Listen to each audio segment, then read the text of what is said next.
Hola Domingo, ¿qué tal? ¿Qué tal, Richard? Mira, tengo que contarlo porque llega Domingo a la redacción y le pregunta a dos de nuestros compañeros más jóvenes, Santi y Rubén, si han visto Porky's.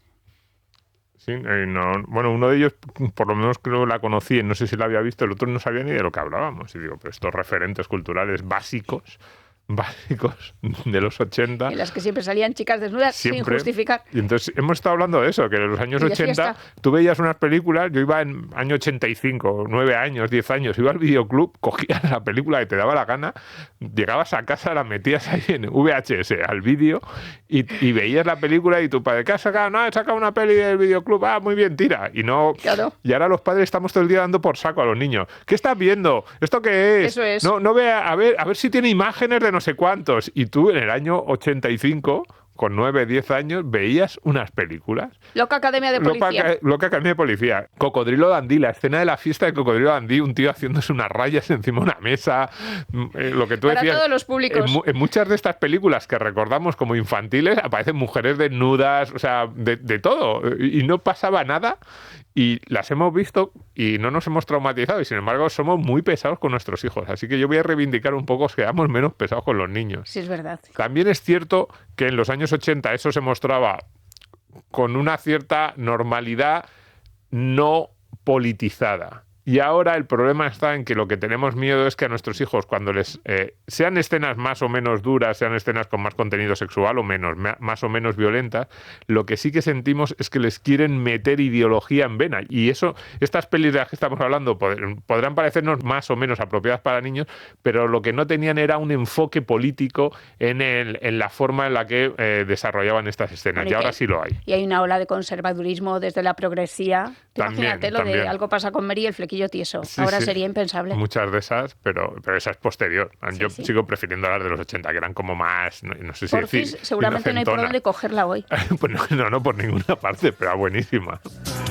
¿Qué tal? ¿Cómo estáis? Bienvenidos a Economía para quedarte sin amigos. El Estado como único colchón económico para esos años de tu vida en los que ya se piensa en horizontal. Un colchón de aire de esos que recuperas en el apartamento de la playa de Pascuas a Ramos porque hay superpoblación durante unos días. Un colchón en el que empiezas bien la noche y amaneces en el suelo. Tiene un pinchazo en diferido, como nuestras pensiones. Queda igual el aire que le metamos todos los que ahora estamos trabajando para el sistema, porque este colchón ya no se hincha lo suficiente para que parezca una cama. Bueno, el futuro ya llegó. En estos momentos en el que los que se tumban en el colchón pesan más de lo que da el pulmón de los que soplan, se empieza a señalar con el dedito a las generaciones que empezarán a pagar el pato de la fiesta pensionarial. Sabremos cuáles son los años que entran en el ajuste, en ese nuevo amanecer nublado de las pensiones. Hay otra solución. Que pasen cuanto antes para este apalancado Estado los años de tanto pensionista. Vamos, que los del baby boom mueran cuanto antes. Eso sí, a mí que me esperen muchos años. ¿Qué tal? ¿Cómo estáis? Bienvenidos a Economía para quedarte sin amigos. ¿Qué tal, Domingo? ¿Qué tal, Richard? Hoy con The Offspring. Bien. Una banda de California del año 84. Estos me suenan un poco y eso. Que siguen de gira. Desde el año 84 están Pues de gira. Han cambiado de miembros. De hecho, hay una tabla en la que puedes ver desde qué año empieza uno de sus miembros y dónde lo deja. Bien. El cantante sigue, Pero, el líder sigue, vale, el de Colorado eso te sigue. iba a decir, a lo mejor queda alguno. Sí, claro. Porque no, es que a mí eso de las bandas que van cambiando, pero se siguen llamando igual la banda, dices, hombre, deberías cambiarte el nombre, porque si ya no son los mismos. Pues ahí sigue Dexter y hace poco ha protagonizado o ha pedido a su público, a sus fans, hacer un pogo, el mejor pogo de la historia. ¿Sabes lo que es un pogo? No tengo ni la más remota idea. Es que a lo mejor tampoco has hecho ninguno. Es muy probable que no. Pues Si lo he hecho, no lo sé. es eso de ponerse a saltar, chocarse uno contra otro y desatar el caos. Ah, sí, me acuerdo de eso. Eso también estaba de moda durante esos años. Claro. Esto era más principios de los 90, mediados de los 90. Sí, siempre me pareció bastante absurdo y me lo sigue pareciendo ahora, así que no lo voy a hacer. Bien, ¿sabes lo que significa? The Offspring, los descendientes, Ah, los es hijos, verdad. Sí. la prole. No sabía por qué lo traías hoy aquí. Sí.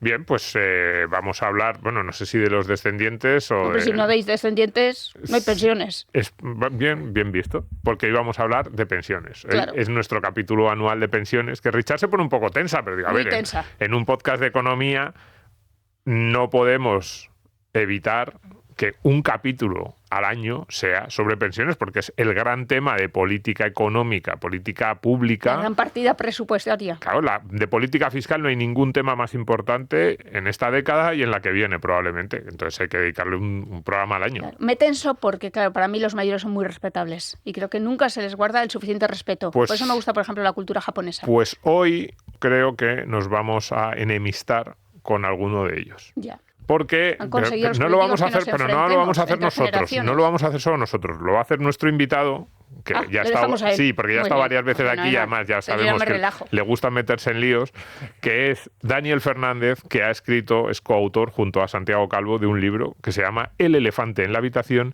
la insostenibilidad del sistema de pensiones. ¿Qué tal, Daniel? ¿Cómo estás? Muy bien, muy bien. Oye, pues muy contento de estar aquí con vosotros y de quedarme yo sin amigos para que vosotros sigáis teniendo algunos ya que os queda después de años de podcast. Bueno, vamos a verlo porque yo creo que solo por invitarte ya también sí, nosotros. Es que es muy cañero, claro, Daniel. Ya solo por invitarte habrá muchos que se enfaden con nosotros. ¿Por qué decía yo esto de que nos vamos a enfadar? Porque este libro, pues que habla sobre el elefante en la habitación, ¿no? Que el sistema de pensiones es insostenible, que no hay dinero. Pero yo creo que la tesis fundamental es una tesis que alguna vez hemos planteado aquí, pero que no es no es tan habitual que se diga de esta manera en los medios de comunicación españoles. Y es que yo creo que la gran tesis del libro es que los jubilados, los pensionistas españoles, no tienen derecho a su pensión.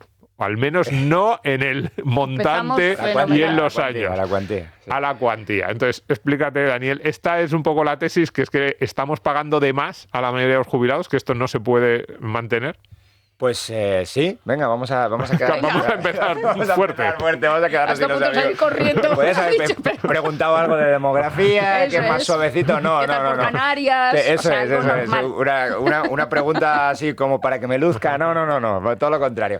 Pues sí, efectivamente. O sea, si toda la tesis central del libro, tocamos temas demográficos, efectivamente, tocamos temas de grandes números de macroeconomía, de cuánto se recauda, de cuánto se gasta y todo eso. Pero la gran tesis del libro es decir, bueno, tenemos un sistema de pensiones de reparto y al ser un sistema de pensiones de reparto tenemos una regla que hemos llamado regla de oro con algunos estudios que esto empieza en los años 50 de grandes economistas que nos dicen hay una regla de oro del sistema de reparto que es cómo hacerlo sostenible esto. Y para hacerlo sostenible necesitamos pues una regla financiera que nos diga cuánto podemos gastar o cuánta rentabilidad puede tener un pensionista.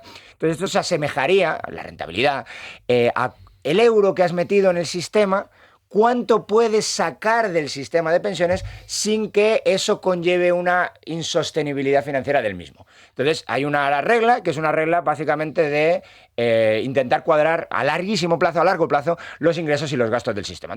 Entonces, la pregunta es, en un fondo de pensión tradicional o cualquier inversión, la rentabilidad lo que marca es, metiste 1 euro y cuánto puedes sacar del sistema después de X años de estar ese euro invertido a una tasa a una tasa de retorno que te dé el capital que hayas metido en acciones o lo que fuere que hayas invertido. El sistema de pensiones de reparto puede hacer la misma jugada, decir, oye, pues yo metí 1 euro al sistema y dada mi esperanza de vida y dada la pensión a la que tengo derecho, que se calcula con una especie de caja negra que muy poca gente entiende, pues ¿cuánto saco de ese sistema? Entonces puedes más o menos saber, bueno, más o menos no, puedes saber con una exactitud casi cristalina cuánto va a sacar cada pensionista. Entonces eso lo podemos calcular, cuál es la rentabilidad del pensionista español, y la rentabilidad del pensionista español es que aproximadamente por cada euro que mete saca un 62% en términos de rentabilidad total. ¿Qué significa un 62%? Pues metí por cada cantidad que yo metí, saco un 60% más de ahí. Y ahora, en términos anuales, ¿cuánto es esto? Tampoco es una burrada, pero en términos reales, es decir, descontada la inflación, tienes una rentabilidad de un minimísimo de un 2,6% y probablemente se va entre el 2,5% y el 3,5%. Depende de qué supuestos utilices. Aquí sí hay detalles de cálculo y todo eso. Ahora, 2,5%, 3,5% asegurado. y asegurado por la inflación. Es decir, consigues un 3,5 al año real. Le subas una inflación de un 2, pues tienes un 5,5. Y ahora, la pregunta es, ¿eso es mucho o es poco? Pues dependiendo con qué se compare. Si uno lo compara con un sistema de capitalización privado tipo chileno, que lo hacemos en el libro, es poco. El sistema chileno o el sistema sueco privado, vamos, de capitalización individual, da aproximadamente un 6-7% real sin despeinarse mucho. Por lo tanto, es generoso en esos términos. No tanto. Un sistema privado de capitalización individual hubiera dado algo mejor que lo que tenemos ahora. Pero bueno, eso es lo que nos da. La pregunta es si lo podemos pagar. ¿Y cuál es la respuesta? La respuesta es que no, porque los ingresos del sistema vienen dados por la masa salarial total. ¿Qué es la masa salarial total? Oye, todo el mundo está trabajando y ¿a qué tasa puedo poner impuestos? ¿A qué tasa le puedo poner contribuciones?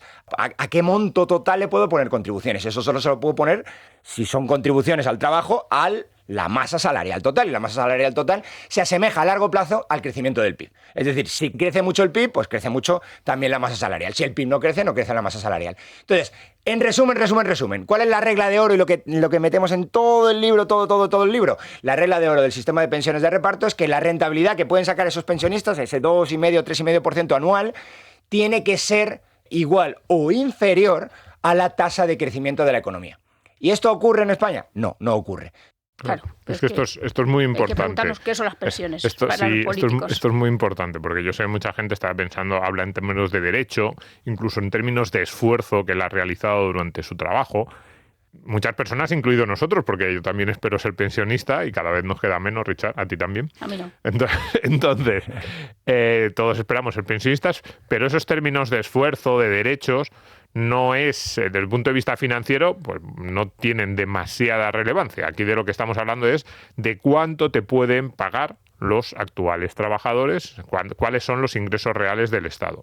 Y efectivamente, tú has contribuido durante unos años y entonces dices, ¿cuánto me van a devolver de lo que yo he contribuido? Pues lo que está diciendo Daniel es, para que el sistema sea financieramente sostenible, te tienen que devolver lo que tú has puesto más lo que haya aportado el crecimiento de la economía, y a los españoles se les está devolviendo algo más, un porcentaje que es verdad que anualmente parece no tanto, pero sí que es bastante, y en el acumulado es una cifra muy elevada, y esto sitúa el equilibrio financiero del sistema. No es que lo sitúe, es que ya está en duda. Iba a decir que lo sitúa en duda, no, es directamente es que ya no hay ese equilibrio financiero. Entonces aquí habría una doble pregunta, y es, bueno, pues mucha gente puede pensar, ¿se le puede pagar más a los pensionistas?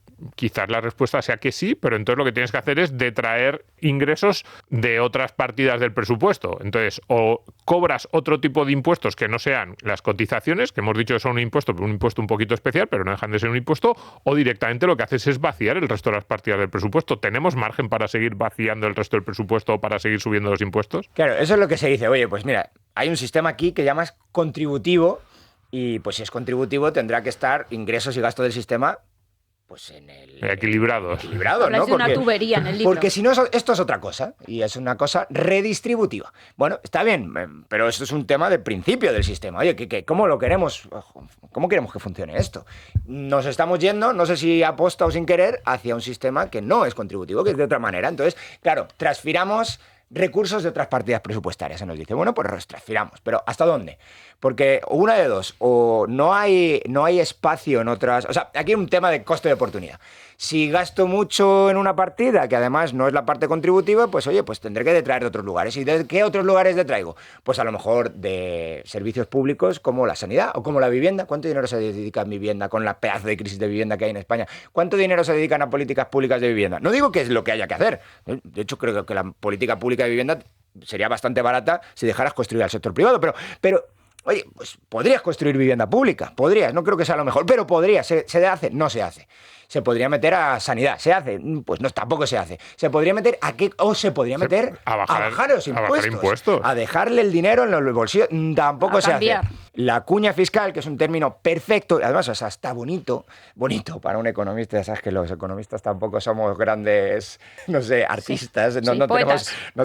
Eso de poetas, no tenemos una sensibilidad artística muy alta, pero podrías bajar o las contribuciones o podrías bajar los impuestos al trabajo. No se hace. En el año 2000 nosotros teníamos una cuña fiscal que son básicamente al trabajo, que son básicamente todos los impuestos al trabajo que haya, impuestos tradicionales, IRPF, o impuestos, cosas impuestas por el Estado como las contribuciones para la jubilación. Bueno, en esos términos, pues España tenía una cuña fiscal más baja que la Unión Europea en el año 2000, tenía una cuña fiscal igual a la Unión Europea en el año 2018 y hoy tenemos una cuña fiscal bastante por encima de la Unión Europea, es decir, estamos por encima en impuestos de la Unión Europea al trabajo.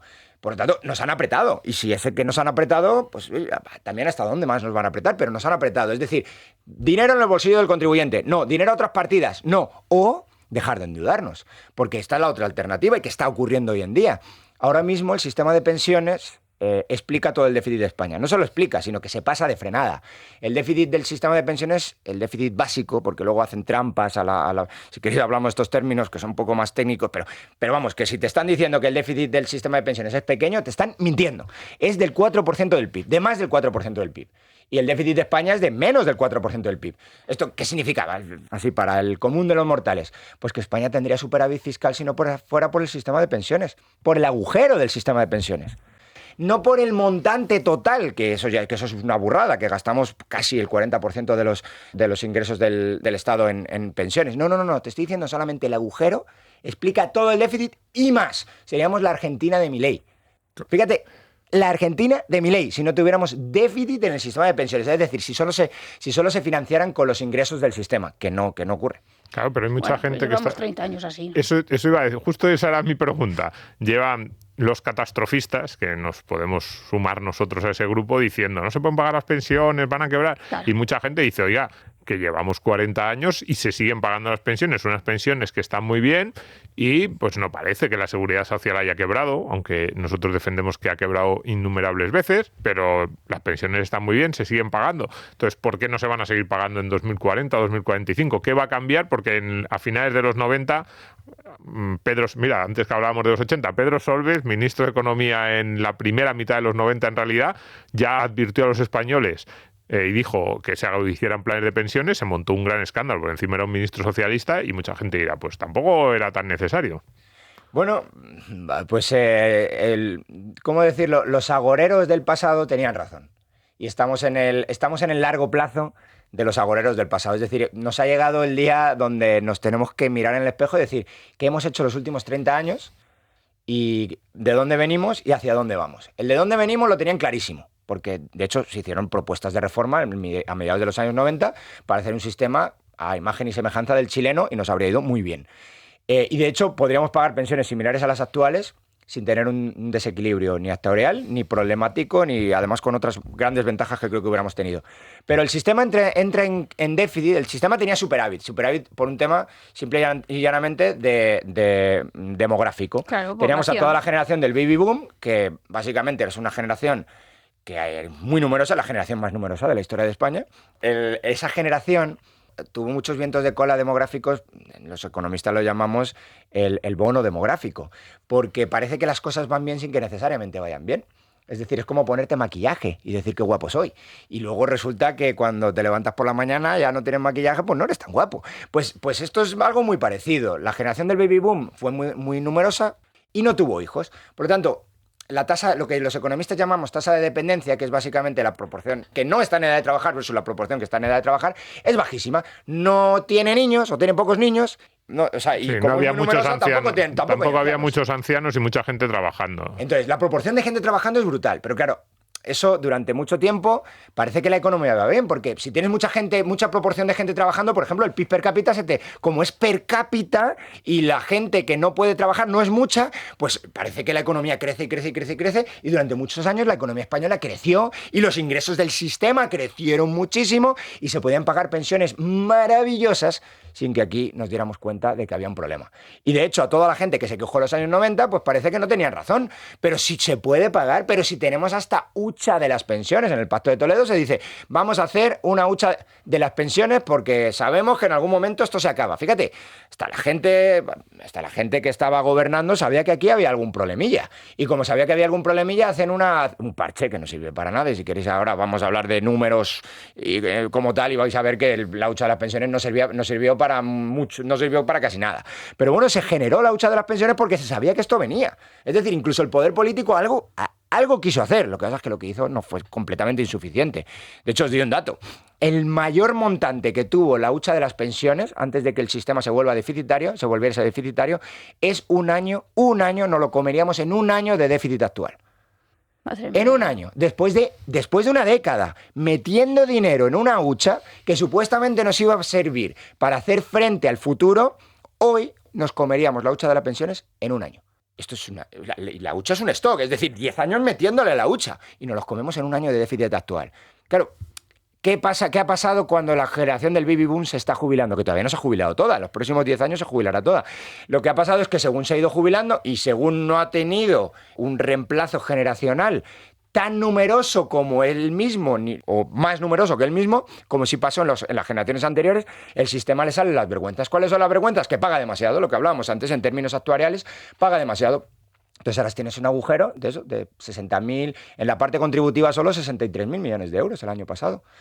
¿Es mucho o poco 63.000 millones de euros? Porque bueno, cuando uno habla ya de cifras que no te llegan en el bolsillo, pues ya serán 200, lo mismo que 2.000 y lo mismo que 20.000. Y pues 63.000 millones es lo que estaba diciendo antes, pues por ejemplo, más que todo el déficit de España en el año pasado, más que toda la hucha de las pensiones del año 2010. Y desde el año 2010 los gastos superan siempre a los ingresos del sistema y cada año se hacen más grandes. Y todavía no estamos en la peor situación demográfica que podemos estar. Pero todo pasa, Daniel. Sí, peor que la muerte no hay nada, claro, pero bueno. Y a lo mejor nos podríamos preguntar qué hacen los demás. Eso es. ¿No? Claro, ¿Qué están porque haciendo otros sabemos países? que no hay dinero y que el déficit es descomunal. Sabemos que lo de la hucha es una mezcla de...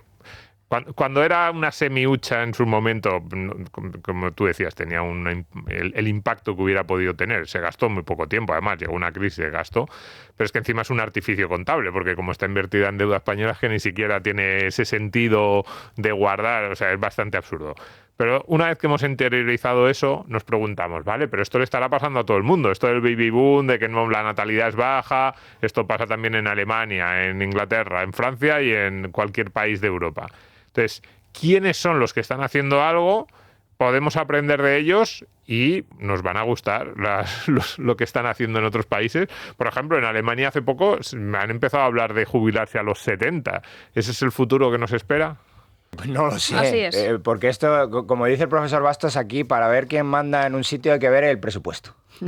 Si vemos el presupuesto sabemos quién manda en España en 2 segundos. ¿Qué se está haciendo en otros lugares? Sí, en Alemania se está estirando el sistema y además se blindó la jubilación porque estaba bajando mucho, porque ellos tenían mecanismos parecidos a los que nosotros introducimos en el año 2011 y 2013 de contención del gasto bastante fuertes. Y claro, la contención del gasto cuando no da la demografía y cuando no da, tienen los mismos problemas que nosotros, con un sistema parecido al nuestro, con bastante más ahorro privado que el nuestro. Eso también hay que decirlo. Es decir, los alemanes tienen un sistema de ahorro de capitalización individual con planes de empresa mucho más extenso que el nuestro. Y ellos mucho mismos, más. ya no solo ahorro ligado a la jubilación, o sea, en temas en general en los países del norte de Europa tienen instrumentos de activos financieros, tienen instrumentos patrimoniales financieros, más también más que la vivienda, mucho más importantes que en España. Que en España se ha perdido toda esa cultura porque del siempre ahorro. asociamos solo el producto ligado a la jubilación, que aquí sería el plan de pensiones o ese tipo de planes. Es decir, no es lo mismo tampoco un país que a lo mejor no hay planes de pensiones, pero todo el mundo tiene 300.000 euros en fondos de inversión en el banco. Claro, eso te da también otro margen y nosotros no tenemos nada. Nosotros, bueno, quizá el decil más alto de la población tiene eso, pero vamos, pero el resto desnudísimos. O sea, no, van a calzón quitado a la jubilación. Ya. Que es, si no me dan la pensión, pues tengo un problema grave. O sea, que es muy español esto de hasta no ver las orejas al lobo. Pero, entonces, el tema de Es Alemania, yo sacaba el tema de Alemania porque dentro de que es un sistema que a mí no me gusta mucho, pero digamos es un sistema bastante parecido al nuestro, de reparto, bastante... Y lo que están haciendo es cambiar lo que aquí se llaman las reglas paramétricas, que es esto, edad de jubilación, condiciones de acceso al sistema, ¿no? Y plantearse obligar a una pensión privada. El cálculo de la base, ese tipo de cosas. Hemos hecho nosotros hasta el 2021. Eso es. Porque, curiosamente, a ver, España ha hecho 8 grandes reformas, 8 reformas del sistema de pensiones desde el año 85. Y todas las reformas han sido a recortar los derechos de los pensionistas. Entendido derecho desde un punto de vista, de compromiso político, ¿no? Sí, promesas que se les habían hecho. Promesas que se les habían hecho, compromisos políticos que se habían hecho con ellos y, oye, pues poco a poco, en el año 85, fíjate, 85, que todavía estás, pero claro, ya el sistema entra también por una recesión económica, pero entra en problemas y como entran problemas, pues empiezan a decir, oye, pues antes te calculaba la pensión con los 2 últimos años de cotizaciones, ahora te lo voy a calcular con 8. Y luego, y ahora, pues hasta ahora que son ya 25, ¿sabes? 25 o en el mejor, pues hasta 29 se van a ir ya. Que es muy fuerte, ¿eh?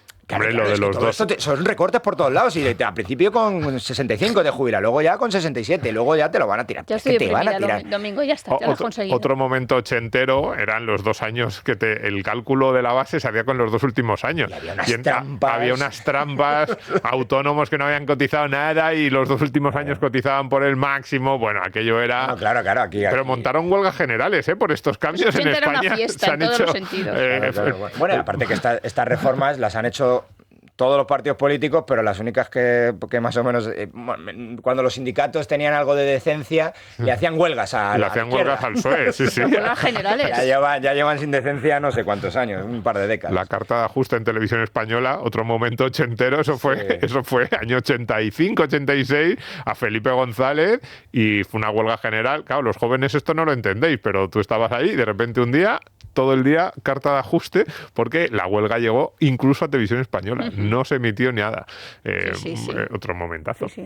Bien, pues entonces, por ahí vamos, países, ¿no? A otros países, ¿no? Porque, terminando, al final, en 2021, o sea, nosotros hemos hecho lo mismo hasta el 2013. Recortes constantes, porque no da el dinero. Pero en algún momento, el gobierno actual dijo, con esto no me quedo yo en el poder mucho, ¿eh? Con este sistema de pensiones no me quedo yo mucho. Y en el 2021-23 se deciden hacer una reforma paramétrica, es decir, tocar los parámetros del sistema para incrementar los impuestos que pagamos a las contribuciones que pagamos los trabajadores y para aumentar la pensión de los pensionistas y volverla a vincular, a blindarla con el IPC, que es lo que ellos decían, ¿no? Blindarla con los precios. Entonces, a partir de ahí el desequilibrio es brutal, ¿eh? Porque ahora mismo no estaríamos hablando de esto si no es por esas reformas. Esto hay que tenerlo clarísimo. Tendríamos un sistema problemático, pero no en crisis brutal. Ahora tenemos una crisis brutal. Y esto, fijaros, que 2021 es antes de ayer. Sí. En 2021 y 2023 meten las 2 reformas y con esas 2 reformas el desequilibrio se te va a las nubes. No se hubiera ido a las nubes.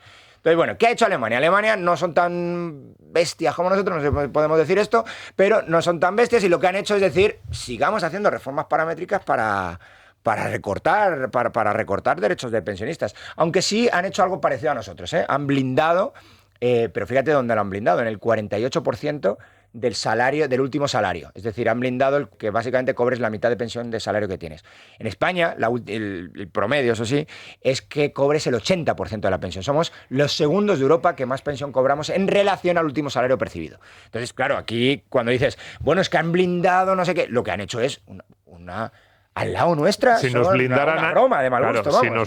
Si nos brindaran a nosotros lo que los han blindado a los alemanes, tendría... Arde la calle. Claro. Claro, pero porque ahí cambia el concepto de pensión. Yo creo que todo el mundo y todos los españoles entienden que la pensión es el sueldo sin trabajar. Pero claro, la pensión debe de ser una renta que a ti te asegure un colchón pero luego tú ya gracias a tus ahorros, a tus inversiones, a tu patrimonio, a lo largo de toda tu vida, pues completas. Pero con nosotros no tenemos ese concepto. No, claro, no. Nosotros lo que tenemos es que alguien me tiene que pagar claro. y cobrar lo mismo que cobraba antes o casi lo mismo. Claro, de porque hecho, yo no hago absolutamente nada. La alternativa, bueno, pues esto es también divertidísimo. El sistema de seguridad social actual, aunque sustituya a otro que era menos malo, es del año 67. Si uno mira, esto no lo tenemos, esta gráfica creo que no la metimos en el libro, la tenemos que haber metido, pero la cuento porque es súper interesante. Si uno mira la edad de jubilación promedio antes del año 67, Ay, me ha encantado ese dato. era de 72 años. Desincentiva el trabajo cuando todavía puedes trabajar. El dejar de trabajar. Después del año 67, la edad media, en el año 70, no sé exactamente si es el 70, 71, 72, pero por ahí, la edad media de jubilación baja a los 66 años. Te incentiva a jubilarte. 6 años. Y de hecho, uno lo ve clarísimo. En otros países, las rentas del trabajo todavía son importantes a partir de los 65 años. En el nuestro es de los más bajos de todos. O sea, está clarísimo que esto es un regalo, es maná caído del cielo. Y lo ves clarísimamente en cuánta gente decide continuar trabajando y cuánta gente decide no hacerlo. Nadie continúa trabajando. Pero nadie es, vamos, que continúe. Os doy ahora... nadie. Yo algunos sí que conozco, pero muy pocos. Muy poquitos. Y es verdad que España... las tasas de empleo de España, de hecho, ni siquiera hay que llegar a la jubilación, ¿eh? Las tasas de empleo de España a partir de los 50, 55 son muy bajas en comparación con los países del norte de Europa, que eso también tenemos que tenerlo en cuenta, porque luego decimos, ay, si mi pensión es más alta, más baja, ¿por qué este país? ¿Por qué los sueldos son tan bajos en general? Cuidado, en los países del norte de Europa, una de las diferencias es que sí, son más productivos, todo, pero es que se trabaja más, en todos los sentidos. Las tasas de empleo, no solo de España, de Francia, de Italia, a partir de los 50, de los 55 años, se desploman. Porcentaje de personas que luego, como dice Daniel, trabajan a partir de los 65, 67, 70 años, son bajísimos en comparación con todos esos países del norte de Europa, de los que luego, envidiamos sus servicios públicos, envidiamos las ayudas, todo eso. Cuidado, porque claro, ellos, una de las cosas que hacen para tener todo eso, en parte, es trabajar bastante más que nosotros. Ayer me comentaban el caso de un banco hiperconocido español que quiere jubilar a la gente, ha ofrecido una oferta de jubilación a los 50 años. Claro, porque así tú despides a gente que está ganando un sueldo más elevado y vas a contratar a gente con menos sueldo, pero eso también repercute en las pensiones. Cada año que haces la jubilación un añito antes, es un año menos de ingresos del sistema y un año más de pagos del sistema. Claro. Es un doble, es un doble agujero. No es solamente el año más, es que cada año es un por dos en términos financieros del sistema. Entonces, eso sí se estaba modificando, es la única modificación de algo de recorte que tuvo las reformas del 2021-23, desincentivar la jubilación anticipada. Pero luego te la desincentivan y te meten en la ayuda a mayores de 52 años y como tú te quedes sin trabajo a partir de los 52 años, lo incentivo a buscar trabajo porque ya es una jubilación anticipada desde los 52 años.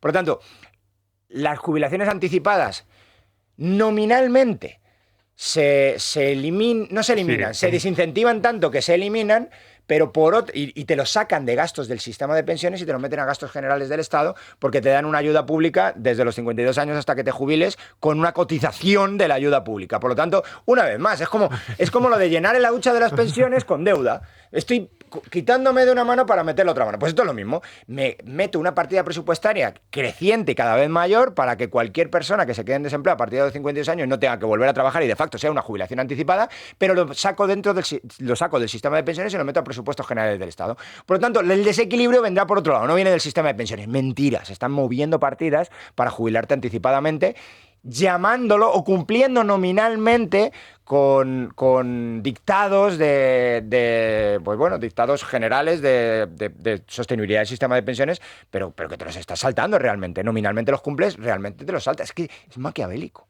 Es maquiavélico lo que hacen y como esto es una caja negra que no entiende tanta gente porque realmente está lleno de términos. Cuando decimos términos técnicos, a veces la gente dice, no, es que serán muy inteligentes porque es técnico.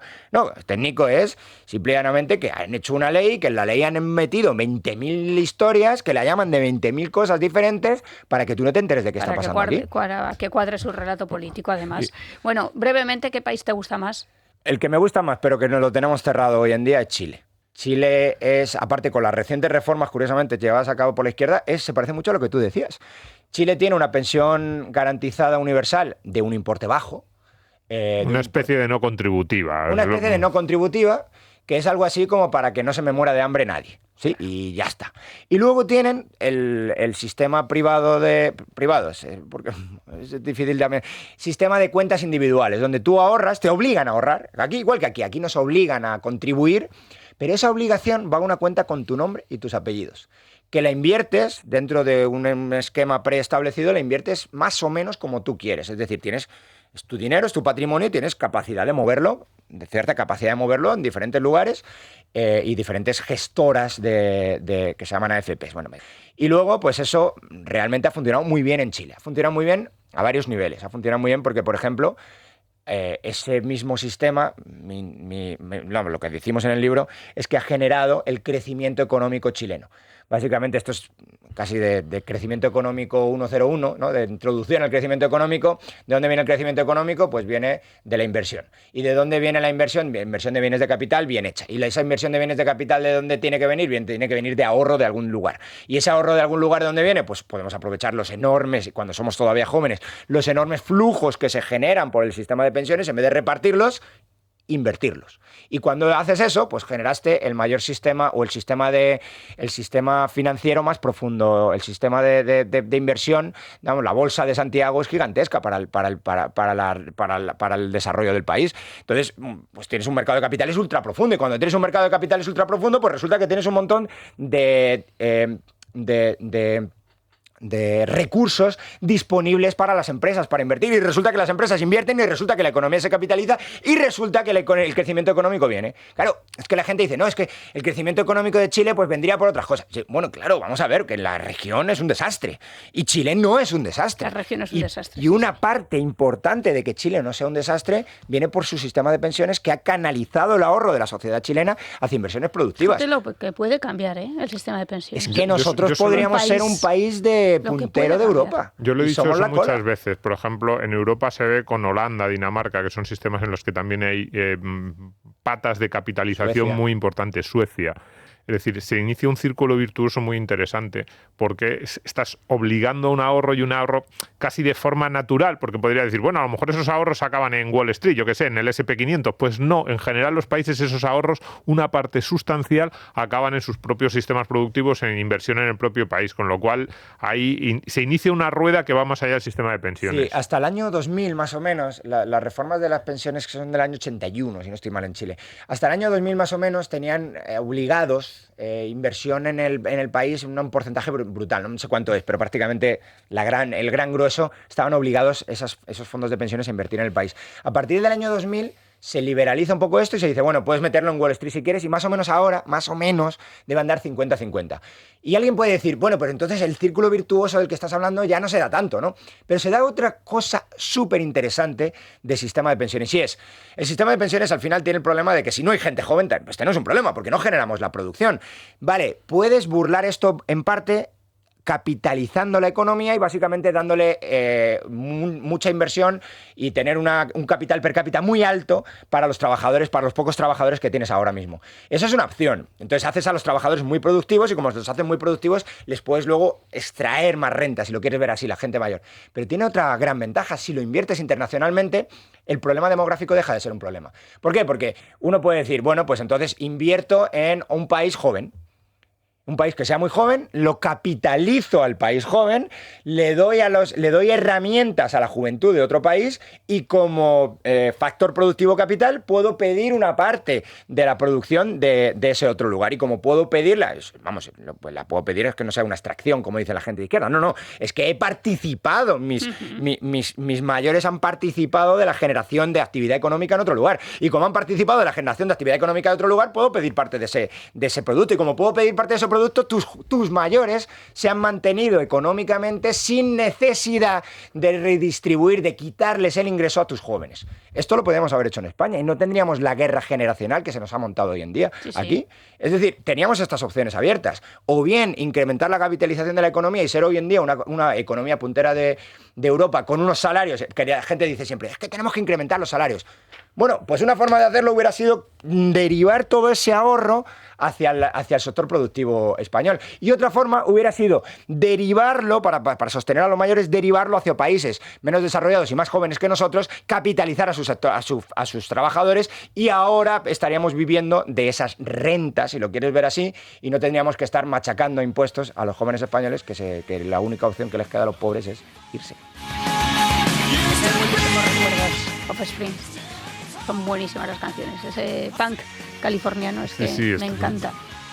En fin, que es verdad, lo ha apuntado un poco así Daniel de pasada, pero es verdad que se rompe algo que los expertos llaman equidad intergeneracional.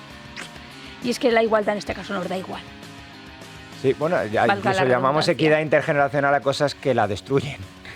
Porque la reforma de 2021-23 mete la cosa esta que llaman mecanismo de equidad intergeneracional, que básicamente que nosotros, los que estamos trabajando, paguemos más claro, de unos salarios que no crecen y que en términos netos caen, porque pagamos cada vez más impuestos por no deflactación del IRPF y porque nos meten impuestos, cuota de solidaridad, que deberíamos llamar las cosas bien. Cuota de insolidaridad y mecanismo de saqueo intergeneracional. Sí, por cierto, qué maravilla, los tres cambios que hizo la reforma, los tres cambios que hizo la reforma, esta cuota de solidaridad, el mecanismo de equidad y la subida a las bases máximas por encima de la pensión máxima, no son cotizaciones de ninguna forma. Quiero decir, podríamos discutir qué es la cotización, si es un impuesto, pero esos tres son subidas de impuestos porque no generan ni un euro a derecho, y además está así planteado en la ley, que le llamaron cuota de solidaridad cuando dices no es nada que se parezca a una cotización, es un nuevo impuesto al trabajo directo, no genera ni un euro de derecho a futuro en el propio mecanismo, en el propio diseño de esa reforma. Bien, dicho esto, que habrá mucha gente que dirá, bueno, entonces, ¿qué nos queda? Y vosotros en el libro hacéis una parte de propuesta pues que se mueran cuanto antes los del baby boom. Propuesta de reforma. Bueno, hombre. Propuesta de reforma. Se vuelve a equilibrar. Y es una propuesta de reforma que yo tenía que apuntar un poco a la sueca.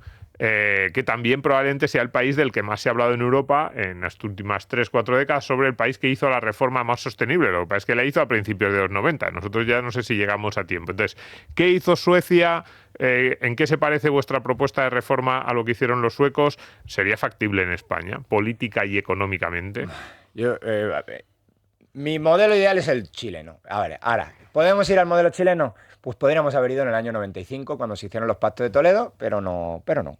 ¿Sí? Pues no lo hicimos. No sé. Entonces, como no lo hicimos, ahora es, bueno, pues ya dados donde estamos, y que eso quizá debería haber sido el norte y debería todavía ser nuestro faro hacia dónde vamos, podemos ir. Políticamente es imposible. Y económicamente, probablemente durante los próximos 20 o 30 años, también va a ser imposible. Podremos ir marchando muy lentamente hacia ese faro. Pero claro, como no podemos marchar hacia ese faro, ¿dónde vamos? Pues un sistema de cuentas nacionales funciona mucho mejor que lo que tenemos ahora. ¿Por qué? Porque es transparente. Sigue siendo un sistema de reparto. Un sistema de cuentas nacionales como el sueco es un sistema de reparto, es decir, la estructura básica del sistema no se modifica en absoluto. Los que trabajan hoy le dan dinero a los que trabajaron ayer y ya está, y eso es lo que hay. Solamente que hace el sistema ultra transparente. ¿Cuál es el principal problema que tiene nuestro sistema ahora mismo? Nuestro sistema es, tengo una base reguladora. ¿Y cómo calculo la base reguladora? Pues sabe Dios, porque además la cambian cada media hora, lo que hemos hablado antes, de las grandes reformas que ha habido, y luego además le meto un porcentaje a la base reguladora. Y luego, ¿y el porcentaje de qué va? Pues si tengo hijos, si soy una mujer me dan más, porque he tenido hijos, si no... Un jaleo que aparte es pura política. O sea, estos son las normas, la llaman técnicas, pero es técnico-político estas cosas. Es decir, son... Simple y llanamente, llega alguien, se sienta y dice, deberíamos dar ayudas a esta gente, deberíamos desincentivar la jubilación, entonces te van calculando un montón de cosas, que es verdad que luego uno entra a la web de la Seguridad Social y te la calculan tu jubilación en medio segundo. Esta es la que tienes derecho, pero una caja negra. Entre lo que yo he metido al sistema y lo que yo saco del sistema, hay una caja negra ahí, y esa caja negra dificulta a la gente entender exactamente cuál es la cuantía de lo aportado y la cuantía de lo que se saca. Como lo dificulta, la mayor parte de gente se rehúsa mucho a cualquier cualquier cosa que toque su pensión. ¿Por qué? Porque yo trabajé mucho, porque yo hice, porque... Pues está bien, sí, seguro que lo hiciste, pero ¿cuánto lo hiciste? ¿Cuánto aportaste? Nadie sabe. ¿Por qué? Porque calcularlo es un jaleo. Entonces, ¿qué es una cuenta nacional? Una cuenta nacional es lo mismo, un sistema de reparto, solamente que los derechos adquiridos no tienen estos términos técnico-políticos que estamos hablando antes. Va a ser regulado al porcentaje. No. Aquí, ¿cuántos euros te cogieron del salario y se metieron al sistema de seguridad social? Que sí, que se lo dieron a otra persona, pero ¿cuánto se metieron? Eso se te mete en una cuenta virtual. El concepto de nocional en finanzas es un sinónimo de virtual. Es un dinero que no está, pero que está... Hacemos como si estuviera. Hacemos como si estuviera. Vamos a hacer la ficción, ¿no? de que tengo el dinero ahí. Y ahora, una vez que tengo el dinero ahí, lo voy acumulando. Y como lo voy acumulando, de ahí es de donde vienen mis derechos a cobrar. Y tu derecho a cobrar viene de esa cuenta. Por lo tanto, yo acumulo mucho en esa cuenta, luego podré sacar mucho de esa cuenta. Y ya no tengo que estar calculando, oye, si me jubilo un año antes, me meten un 3% menos. No. Me jubilo un año antes, acumulo menos. Y si acumulo menos, en el momento de jubilarme, este que tengo acumulado, me calculan mi esperanza de vida, y cuando me calculen mi esperanza de vida, tengo que dividir esto entre los años que voy a cobrar. Vamos, entonces... empiezas la jubilación con una alegría entre que te calculan la esperanza de vida, te calculan el dinero que te queda, vamos. No, pero es más justo. En realidad sería como si tuvieses un plan en una compañía privada, en un seguro, el típico seguro de supervivencia, que tú dices, oye, tienes 100.000 euros. Y entonces dices, pues tengo 65 años, entonces vas a la compañía y te dicen, pues mira, te toca cobrar cada mes lo que fuera, 1.226 euros. Y entonces tú dices, oye, ¿y si en vez de empezar a cobrar ahora con 65 años, empiezo a cobrar con 69? Y dicen, pues entonces en vez de 1.200 te tocan 1.436. ¿Por qué? Tienes 2 años menos en los que vas a cobrar y encima incluso en esos años puede ser que hayas estado aportando. Entonces sería un cálculo similar. Eso es lo que se hace en Suecia.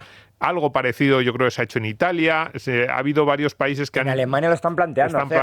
Entonces, eso ya no llegamos al libro, porque esto es muy nuevo. Porque en el libro cuando lo publicamos ya, pero en Alemania está ya hablando de esto también. Es el camino que se está planteando en Europa, que es un camino de decir, tanto has aportado, tanto se te devuelve. Volvemos al inicio del programa. Ahora mismo se está devolviendo más de lo que han aportado, bastante más y bastante más de lo que puede pagar el sistema. Eso sí, vamos a decirlo. El problema de las cuentas nacionales es que políticamente es complicado porque supondría un recorte, no tanto a los actuales jubilados, porque entiendo que, bueno, no sé si esos ya tienen unas reglas, sí, pero para los nuevos jubilados las cuentas nacionales supondrían un recorte en su primera pensión si se jubilan a la misma edad que los actuales jubilados. No, claro, por supuesto. A ver, habrá una generación que empiece el sacrificio. Ese es el tema. ¿Y cómo, ¿A quién le toca? ¿A quién le toca comerse? A ver, aquí alguien se come 2 jubilaciones y recibe una. O sea, alguien se come la factura de 2 jubilaciones y recibe una. Entonces, la pregunta es cómo dividimos esto. Ahora mismo, para que el sistema el sistema nuestro actual cuadre, hay que bajar las pensiones entre un 20 y un 40%. Para que cuadre actuarialmente. Porque por un año u otro puede tener superávit o déficit. Pero para que esto cuadre en lo que hemos hablado al principio del programa, para que cuadre a larguísimo plazo, necesitamos bajar las pensiones entre un 20 y un 40%. Y así cuadras el sistema. Entonces, la pregunta es si esto, que es una medida un poco drástica, ¿no? Es decir, te bajo la pensión un 30%, es una medida jorobada. Nadie lo va a hacer. Aparte que nadie lo va a hacer... Bueno, a los griegos se lo hicieron, quiero decir. Claro, nadie lo va a hacer hasta que no queda más remedio. Nadie lo va a hacer queriendo, pero hay momentos en los que no quieres y lo haces, y a los griegos se lo hicieron. Es que esa es la alternativa. Se lo hicieron, no lo hicieron. La alternativa a la reforma... que no, el dinero es como... Claro, pero me refiero que es que un político español, da igual de qué partido, no lo va a hacer. Es como si tú te vas a cenar... No se va a presentar a las elecciones con un programa que diga voy a bajar 30% las pensiones. Como si tú te vas a todos los meses gastas sostenible, siempre mucho más de lo que ingresas, y en algún momento la tarjeta de crédito te llega al límite, si en el banco tienes 0 euros y vas a pagar la cena y no tienes. O sea, está clarísimo, pero ningún político tiene el incentivo de vender esto. No, eso está claro. Y ningún ciudadano tiene el incentivo de pedirle al político que cambie el sistema de pensiones. Sí, que ese es el gran problema. A ver, las cuentas nacionales tienen una cierta ventaja política, y es que son un sistema muy claro, suenan a justo, y es porque es bastante más justo del actual sistema, y también todas estas cosas de las que estamos hablando, que son polémicas, de la edad de jubilación, de las condiciones de acceso, te lo dejan en tus manos. Te dicen, mira, si te jubilas con 60 años, por así decirlo, pues tendrás una pensión muy baja porque has cotizado pocos años y encima te quedan 40 años por vivir. Si te jubilas a los 70, pues tu mensualidad será bastante más alta porque has cotizado 10 años más y encima te quedan menos años de vida por delante. Y es un tipo tipo de lógica que yo creo que la gran mayoría de las personas entienden. Lo que ocurre es que hay que reconocerlo. Yo creo que se podría hacer con un sistema mixto de transición que durase 8 o 10 años, algo así. Eso es lo que se hizo en Suecia y eso es lo que proponemos nosotros. Claro. Porque si tú hoy le dices a la gente tienes que cobrar un 30% menos, aparte que podría ser hasta injusto intergeneracionalmente. Sí. Estamos hablando de la injusticia intergeneracional y como alguien se tiene que comer 2 facturas, ¿por qué tirársela todo a los jubilados actuales? Porque, teniendo en cuenta que los jubilados actuales al final, aunque colectivamente puedan tener la generación del baby boom la culpa, son la gran mayoría son pues, sinceramente víctimas de la política. Entonces, bueno, habrá que ir más atrás y decir, ¿quién estuvo en los pactos de Toledo? Pues a por esos, ¿sí? Vamos a por esos y vamos aunque sea políticamente, perseguirlos políticamente. Luego ya, pues oye, otras cosas, pues a lo mejor no es constitutivo de delito mentir a la población, pero por lo menos... Debería de ser. Mira, mentiste y hoy hay que recortar la pensión por tu culpa. ¿Sabes? Que lo sepas. Pero claro, meterle todo a la jubilación, a los jubilados actuales podría ser injusto. Como podría ser injusto, nosotros en el libro lo que proponemos es un sistema escalonado. Y además escalonado por cohortes, por año de nacimiento, que eso no lo puedes... Porque si es por años de contribución, no sé qué, empezamos a hacer trampitas. Sí, empezamos a decir, oye, méteme en la nómina, aunque yo no esté ahí, pero méteme con un sueldo méteme 4 horas, con un sueldecillo, que no sé qué. Entonces, se te generan trampitas por todos lados. Entonces, no, por año de nacimiento. ¿Qué año naciste? ¿Qué porcentaje de jubilación se te calcula con el sistema actual? ¿Qué porcentaje de jubilación se te va a ir calculando paulatinamente, conforme hayas nacido más tarde, con el sistema de cuentas nacionales? Y eso es básicamente, esa es la transición, y es una transición suave. Ahora, ¿por qué una transición suave es preferible? Porque la alternativa es la transición dura. Y la dura no es... va a llegar alguien gobernando en un periodo de expansión económica como estamos ahora y vamos a cambiar el sistema, que es lo que se debe hacer. No lo vamos a cambiar en un momento de expansión, lo vamos a cambiar como en 2011 y 13, en un momento de crisis grave, con los mercados de capitales cerrados. Recuerdan, estamos gastando mucho más de lo que ingresamos. Y para eso alguien nos tiene que dejar el dinero. Y en un momento de recesión económica resulta que la gente no te deja el dinero. Alguien dirá luego, como dice en la calle, ¿no?, que el mercado me ataca. No, el mercado se está defendiendo de ti. Entonces, en algún momento alguien dirá, oye, España tenía un agujero de 70.000, 60.000 en el contributivo, 70.000 en el sistema de pensiones, que mientras todo más o menos parecía que iba bien, bueno, pero es que ahí viene una recesión económica. Y si viene una recesión económica, el agujero ya no es de 70, ahora es de 100, de 110, todos los años. Y eso ya no te lo financia. O si te lo financia un coste que te vas a morir. Sí, ahí hay un elemento que además no se suele tener en cuenta, que yo creo es bastante importante en este tipo de reformas, y es que precisamente en esos momentos estas reformas mejorarían tu situación. Es decir, no es lo mismo financiarte en los mercados como país, la deuda soberana, cuando tú no has hecho ninguna de estas reformas y lo que los mercados ven es que tienes un sistema de pensiones absolutamente insostenible, un gasto disparatado, que si tú has aprobado una reforma como la que vosotros planteáis de cuentas nacionales, aunque sea progresiva, tú lo que le estás lanzando al mercado es un mensaje de cierta confianza, quiero poner en orden mis cuentas públicas. A lo mejor está empezando y a lo mejor la reducción del gasto en pensiones en esos primero, segundo, tercer, cuarto año es pequeña, porque, como tú has dicho, es un sistema escalonado que se va aplicando poco a poco, pero el mensaje que tú le lanzas al mercado es, soy un país fiable. Claro. Y claro, es mucho más sencillo que te financien y te financien algo más barato si ven que tú estás tomando medidas a que si dicen, oye, estos son los griegos del año 2008, que tienen un déficit disparado y no quieren hacer nada. Entonces, sí. Claro, cambia bastante la perspectiva incluso en esos momentos de crisis financiera. Totalmente. Y luego además se te mete el otro problema, que es, si tengo que hacer el ajuste hoy, a lo mejor tengo que bajar un 30% en plena expansión económica, con los ingresos del sistema máximos y todo. Como vengan mal dadas, el ajuste que voy a tener que hacer va a ser más grande que este. ¿Cuánto más grande? No lo sé, pero más grande que este seguro, porque los ingresos se te van a ir al suelo. Y si se te van a ir al suelo y se te cierran los mercados de capitales porque has sido incapaz de hacer nada cuando las cosas iban bien económicamente, el ajuste va a ser más grave. Y estamos hablando de un ajuste que para ajustarlo hoy son pues ya está, entre un 20 y un 40% para hacerlo financieramente sostenible a largo plazo. ¿Cuánto tendría que ser en un momento de tensión financiera? No sé cuánto, pero pueden hacer simulaciones. Pero seguro que más que ese 20-40%. Seguro. No, o sea, no hay ninguna duda de que más que eso. Y de hecho, pues le pasó ya a Grecia. Es que los jubilados pasaron de cobrar X a cobrar el 40% menos. Porque quebraron. Porque esa es la alternativa nuestra. Tenemos que tener clara. Si queremos seguir pagando así, la alternativa es una quiebra soberana, ¿no? Del sistema de seguridad social, porque hay que tener en cuenta que el sistema de seguridad social lo quieres separar del resto del Estado, pero es parte del Estado. Por eso cuando dices que son impuestos, contribuciones, que es lo mismo. Y lo llamas cuña fiscal y ya está. Y se acabó el término de hacienda pública técnico-político otra vez. Pero no, o sea, aquí lo que estamos diciendo es, haz esto sostenible a largo plazo y luego la siguiente pata del sistema que nosotros planteamos como alternativa es ir incrementando paulatinamente la parte dedicada a la capitalización individual. Es decir, que tengas una parte dedicada exclusivamente a tu cuenta. Ya no el sistema de reparto, sino que a tu cuenta privada, con planes de pensiones de empresa, también obligatorios, y que tengan una cobertura muy grande, como por ejemplo pueden tener en Suecia, se te vaya metiendo una parte a tu parte completamente privada, es decir, a tu cuenta, no a la tuya, a la mía, no a la de todos y luego redistribuimos, que eso que sigue siendo un sistema muy subóptimo en comparación con el de cuentas individuales. El otro día nos contaban que en Irlanda ya es así, es obligatorio también. Sí, además tiene una segunda ventaja.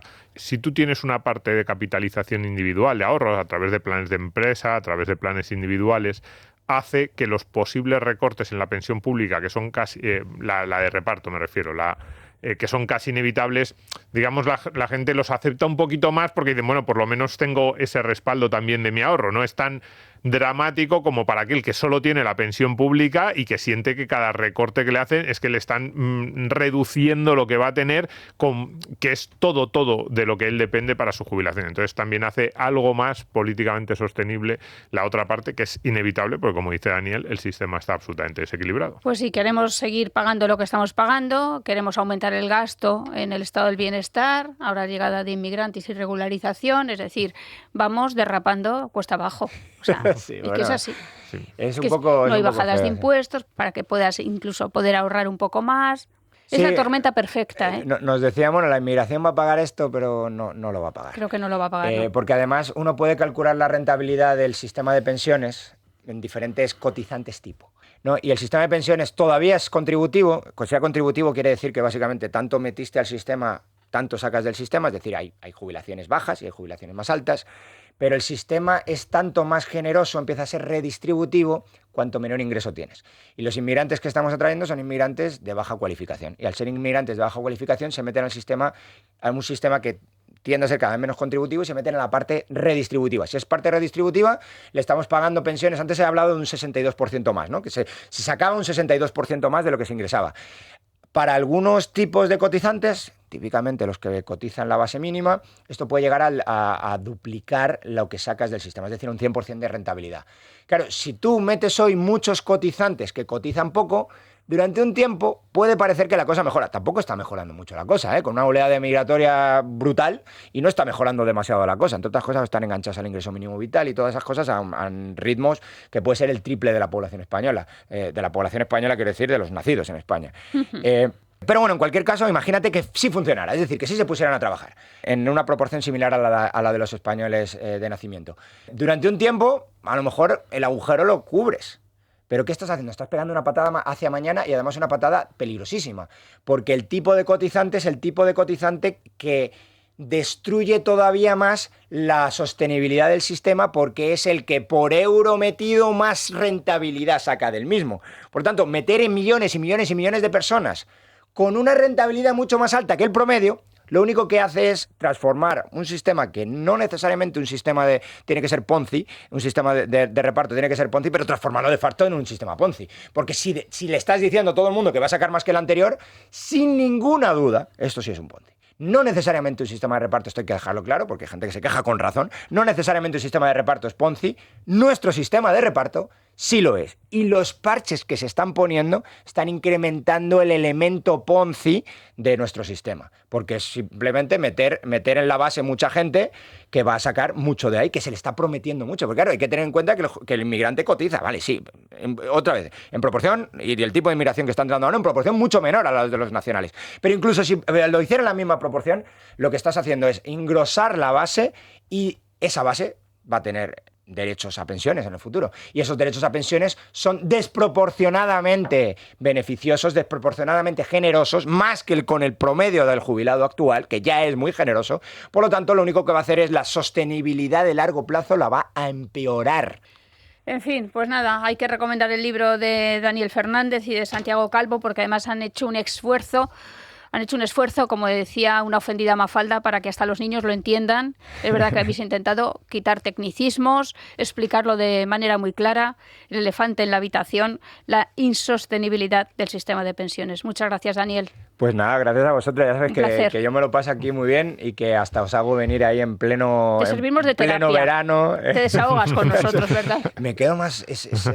¿Verdad? Es como te has quedado ahora más mismo suave ya... que un guante. ¿Has visto eso que de vez en cuando sacan gente que va a romper cosas y paga por romper cosas? Tú vienes a Economía para quedarte sin amigos. Eso es. Muy bien, pues nada, que nos pague algo, ¿no?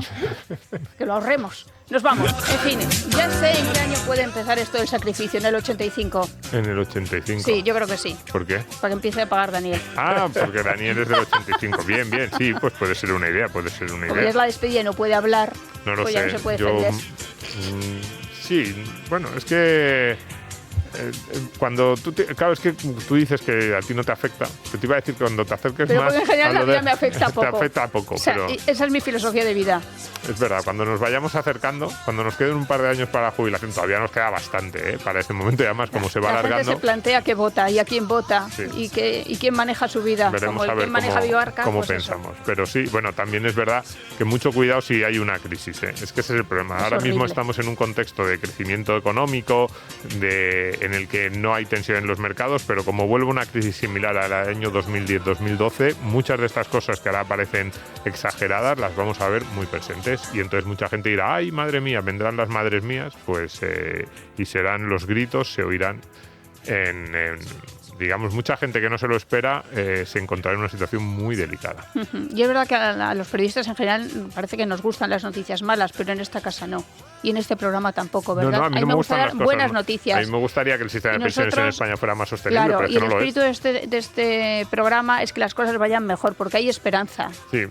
¿Verdad? En el ser humano. Eso esperamos, que las cosas vayan mejor. Y las comunidades. Lo que pasa es que en España, financieramente, especialmente lo que hace referencia a las cuentas públicas, hay pocos motivos para la esperanza.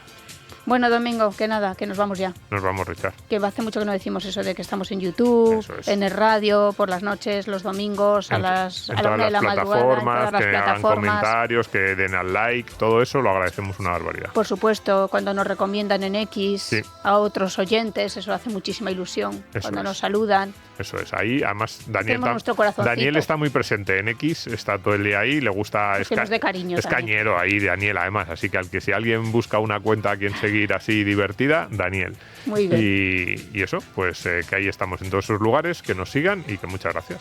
Y un abrazo enorme a repartir.